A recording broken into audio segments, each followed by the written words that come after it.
哇塞，这个操作，这个屏幕，这台机器呢，真的是让一个10年锁粉瞬间破防。Alpha， 大家好，我是 Hak。问你一下，2025年到现在呢，有哪些新的相机曾经让你心动呢？对于我来说呢，就是这2台了，尼康的 ZR 和索尼的 A7M5。有很多人肯定会好奇，为什么会是他们俩呢？毕竟他们在市场定位上是有所不同的。但是对于我来说呢，他们的大部分功能是重合的。至少在 A7M5 出现之前呢，尼康的 ZR 是非常的吸引我的，我甚至有过为它换门的冲动。关于 A7M5 呢，我已经做过一期比较全面的上手视频了，大家感兴趣可以回顾一下。这期视频呢，主要来说一下冲动过后闲者时间内关于 ZR 的上手体验，以及跟 M5 各方面的性能对比。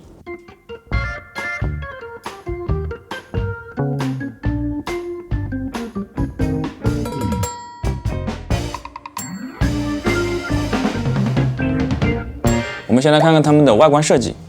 大家平时有没有这种感受呢？就是人呢，一旦用过一个更好的东西，他就再也用不回去之前用着感觉还凑合的东西了。我呢，就在用过 ZR 的这个屏幕之后，就是这个感受。虽然之前我已经看过很多博主的测评了，已经有这个心理准备，知道 ZR 的屏幕大了，但是真的上手了之后，还是会被这个屏幕给震撼到。它是真的太爽了，真的就是大就是好，大就是强。它的这个4英寸的触摸屏呢，真的是直接就帮你省掉一个外接显示器的钱。还有它的屏幕色温是可以自己在机内校正的。这个功能呢，我在索尼 A7M3 当时那台机器屏幕偏色严重的时候就希望有了，一直到现在等到 M5 也没有盼到。所以呢，如果碰到出厂屏幕颜色不准的机器，索尼这边连自己校正的机会都没有。当然还是要提一嘴，现在这台 M5 的颜色还是非常准确的。好，看回 A7M5 的屏幕。虽然它只有3英寸，分辨率也比 ZR 低，最高亮度也不够，但是呢，它是一个4向的翻折屏。这个结构应该是目前平面拍摄和视频拍摄双修的最优解了。因为正常拍摄的时候呢，屏幕的中轴和镜头轴线同步，而你需要竖拍或者其他构图的时候呢，你就可以像普通翻转屏一样直接拉出来翻转使用。什么时候有一个厂商可以出一个 ZR 这样4英寸的4向翻折屏，那它就是我心目中的屏幕之神。说到了显示，那就不得不提 ZR 呢，它没有这个取景器的这个事了。其实我之前呢还是挺讨厌这个取景器的，因为呢它整体的造型就不是很好看，还额外多出来这一段的空间，会影响你的收纳。但是呢，最近的使用中呢，我发现有些场景下取景器确实还是有特殊的作用的，比如说室外光线太强，而又需要准确的判断曝光和颜色的时候，或者呢你的相机挂在脖子上需要快速抓取的时候。总之呢 ，M5 呢它是多出来一个取景器的选择，有总比没有要好，对不对？操作上，因为 ZR 把机身背部的设计都让给了这个大屏幕，所以呢它背部的按键少得可怜，而且呢它的这个摇杆的手感也不是很好。不过呢这些都不是大问题，因为有这个流畅的大屏幕加成，我会更愿意去使用屏幕上的操作。至于它的手感和握持感呢，网上大家都吐槽说 ZR 的这个手柄的凹槽处是给职业攀岩玩家设计的。其实我觉得没有那么夸张，至少在我使用了一段时间后，我的右手的握力已经有了显著的提升。好了，设计上呢，我唯一想吐槽的就是关于 ZR 的卡槽，它呢只有一个 CF Type B 的卡槽，然后加上一个 Micro SD 这种非主流配置。像我这种第一次使用尼康机器的人，他就非常尴尬了，因为手里的所有的 SD 卡全部都不能用。相比之下呢 ，M5 它就非常友好了，它有2个 SD 卡槽，其中一个呢还可以兼容高速的 CFA 卡。然后在接口方面呢 ，ZR 比 M5 少了一个 USB-C 供电口 ，HDMI 呢也是 Micro 的小口，但是呢使用上没有太大的问题。OK， 我们现在来说说大家最关注的视频性能对比。我们从纸面的数据上来说呢，你看 ZR 它应该是完胜的，因为它有着恐怖的 6K 60帧12比特 RAW 机内录制模式，还有 RAID 电影色彩科学加成，32比特的音频内录。你把这些所有的全部放在一台价格1万人民币左右出头的机身里面，在市场上那真的是咔咔乱杀。但是呢，它的实际表现又怎么样呢？我们现在来慢慢来看。首先来说说他们的用户体验，他们呢都有竖拍菜单模式，不同的是 ZR 的大屏幕让界面使用起来会更加清晰和方便。各种关于视频拍摄的辅助功能，比如更加实用的波形图显示、更加准确的帧率显示、更加专业的快门角度模式，还有 RAID RAW 模式下的2档原生 ISO 可以直接点选。包括高 ISO、DEI 这种曝光模式，都让 ZR 透露着一股子 RAID 的基因。然后来看看他们俩的录制规格，共同点呢是他们都没有 OpenGate 片门全开模式，而且呢暂时都不支持歪录 RAW 视频。A7M5 的录制规格跟 ZR 比起来呢，简直干净的像个清澈的大学生。ZR 这边呢，不仅有尼康自身的 N-RAW， 还有 RED 的 R3D NE 和苹果的 ProRes RAW， 之后呢，还有施比特的 H.265 等等。其中最高呢，它可以拍摄 6K 60帧的12比特 RAW 视频，4K 120帧的 1.5 倍裁切 RAW 和 1080P 240帧10比特的265。而 M5 这边呢，只有最高 4K 60帧针尖压缩的 H.264。4K 120帧 1.5 倍裁切的 H.265 和没有声音的 1080P 240帧10比特的265。这样看起来是不是 M5 这边好像有点拉垮哈？康康呢，它还是留了一手，就是之前提到的，目前我们最实用的 H.265 压缩模式，它呢只提供了10比特420的采样。这个420的采样就真的是让人梦回10年前了。关于 ZR 的 RAW 和 H.265 的对比，我之后可能会做一个完整的视频，感兴趣的朋友呢可以先加个关注。我这里就不啰嗦了，直接说结论。对于专业的摄影师而言呢 ，RAW 和 H.265 之间并没有非常夸张的区别。在一般的网络投放环境里面，10比特422的 H.265 的宽容度和色彩已经非常够用了。我有好几个拍广告和纪录片的朋友，最常用的格式还是 H.265。当然，使用 RAW 呢，可以让你拥有更好的后期调节能力，但这个额外的好处呢，是你需要付出9到10倍于 H.265 数据量来作为代价的。简单来说呢，就是1秒60帧 4K 的 RAW 视频，大概有2个 G 的大小，而且拍摄 RAW 呢，也提高了你电脑性能的压力。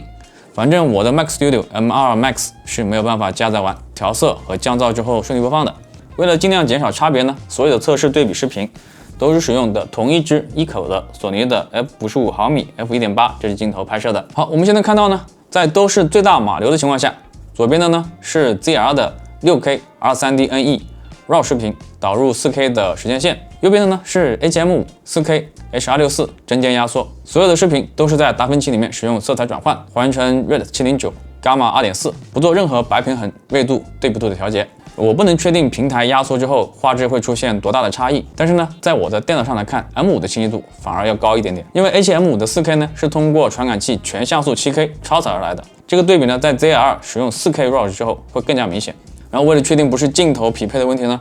我要让 ZR 使用了原厂的35 f1.8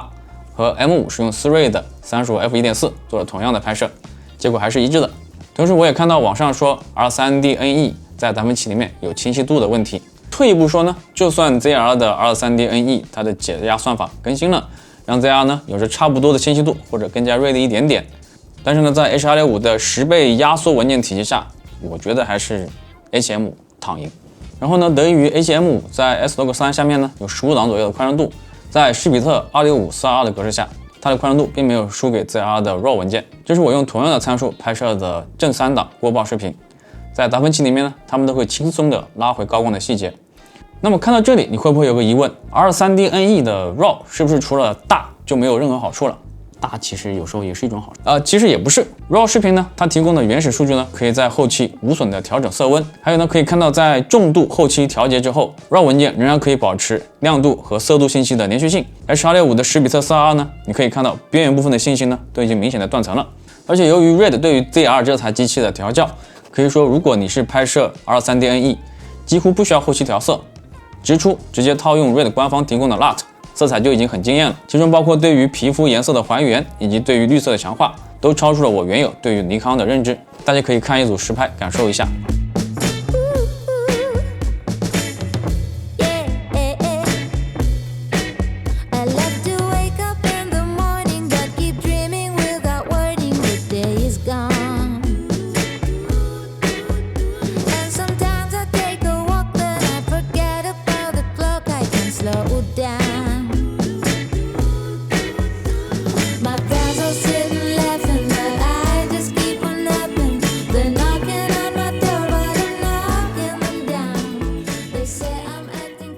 然后明显的感觉到尼康对于 ZR 的视频自动对焦也是有所加强的，至少呢不是我印象中需要扇动翅膀才能对上焦的程度。虽然没有办法和索尼 M5 比，但是它已经算没有掉队，能用而且可靠。在手持防抖上呢 ，ZR 有2档可调，感觉上呢它比 M5 的动态防抖要强，但是比 M5 新的裁切的动态增强防抖要稍微弱一点点。另外它还有一个非常变态的点，就是它有32比特浮点的音频录制。它这个呢就相当于音频界的 RAW 格式了，拍摄中几乎不用担心录音的时候高音播报了。其实这次使用中呢 ，ZR 给我带来的最大的惊喜呢，反而是它的拍照的部分。它们俩呢使用的都是部分堆栈式的 CMOS，在像素方面呢 ，A7M5 是3300万，ZR 呢是2400万。但是实话说呢，不管是工作还是日常，2400万都是够的。当然，像素这个东西它永远不会嫌多，越多呢，后期越方便裁切嘛。但是在实际的画质表现上，它们其实没有太大的区别。而且呢，因为像素量少 ，ZR 的 CMOS 的读取速度比 A7M5 还要快不少。直接的表现就是在使用电子快门拍照的时候 ，ZR 的果冻效应会要更小一点。而且同时因为读取速度快呢 ，ZR 的连拍性能也非常的强悍，它可以最高实现每秒拍摄20张不压缩的 RAW 照片。虽然比 M5 少了10张每秒，但是你正常的话，你这么快的速度，所有场景基本上是够用的。然后这点不得不说了 ，ZR 拍照还有一个最大优点，就是它拥有尼康云创的加持。ZR 呢可以在云创上加载不同大神提供的丰富的色彩滤镜，它让 ZR 照片直出就非常好看。虽然跟富士比呢，可调整的自由度还是比较少，但是我们再回过头来看看索尼，用过索尼的用户都懂的，机内直出照片这一块呢，已经不需要吐槽了。而且索尼呢才是最近2年才捣鼓出了2款新的胶片感滤镜 FL2 和 FL3， 而且呢仅支持几台最新的机型。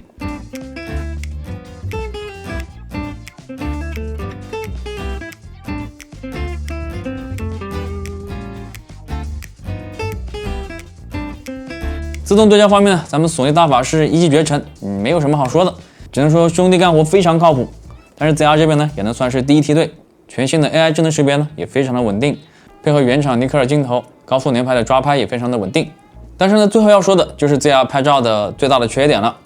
那就是它没有机械快门，所以呢，它只支持最快1/60秒的闪光同步速度。虽然对于一般的拍摄场景都没有什么问题，但是对于呢一些活动或者暗光环境下的动态物体，这些绕不开闪光灯的情况下，它是一点办法都没有的。所以呢，对于经常会使用到闪光灯的我来说，这也是它唯一的最大的劝退我的点。整体来说呢，作为第一台 RED 尼康 ZR 这台机器的完成度非常的高，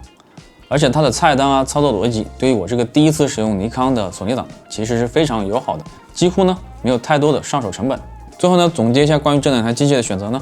首先它们都非常适合视频照片混合拍摄的创作者。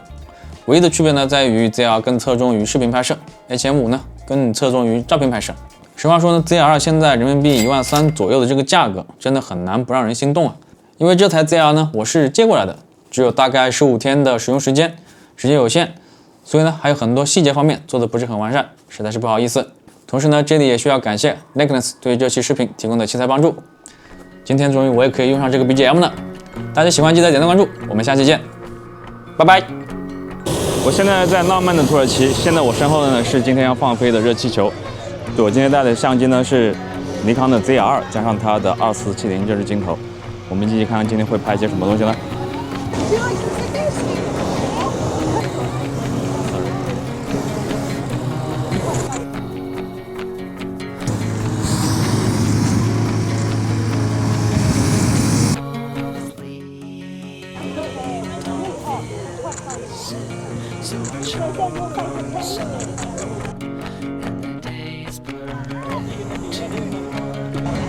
？So